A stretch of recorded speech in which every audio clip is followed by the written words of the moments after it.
আমার ঈমানের পর সর্বশ্রেষ্ঠ ইবাদত হচ্ছে নামাজ। নামাজের চেয়ে বড় ইবাদত আর আছে? কোরআন শরীফ পড়ার চেয়েও নামাজ বড়, রোজার চেয়েও নামাজ, যাকাতের চেয়েও নামাজ, হজের চেয়েও নামাজ। সেজন্য রোজা বছরে কয় মাস? 1 মাস। যাকাত বছরে কয়বার? একবার। হজ জীবনে কয়বার? আর নামাজ প্রত্যেক দিন একবার নতা। ফজর, জোহর, আসর, মাগরিব, এশা। আল্লাহ বলে সূর্য তুই ঘুরবি। কেমন ভাবে ঘুরবি? যেমন আজকে বাংলাদেশে এখন অন্ধকার, কিন্তু কোন দেশে এখন ফজরের সময়। এমন ভাবে আল্লাহ সূর্যরে সাজাইছে যেমন আমরা এশারের নামাজ শেষ করে ফেলছি।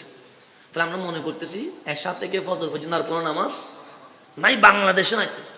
কিন্তু দেখবেন কোথাও এখন এশারের নামাজের কি হচ্ছে? আজান হচ্ছে। কথা ঠিক না?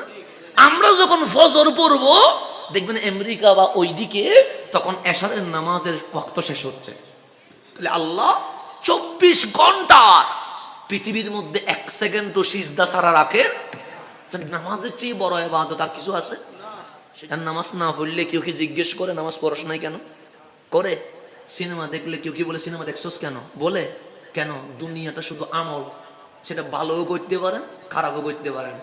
কবরে যাওয়া মাত্র বলবে নামাজ পড়াস নাই কেন, সিনেমা দেখছস কেন।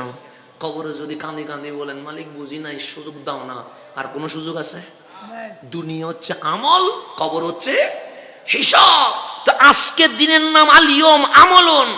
আজকের দিনটা হচ্ছে আমল, গাদান কালকে যেটা আসবে সেটা হচ্ছে হিসাব। সেই জন্য মাওলা আলী বলছে যেটা চলে গেছে এটার নাম দুনিয়া, যেটা সামনে এটার নাম কবর।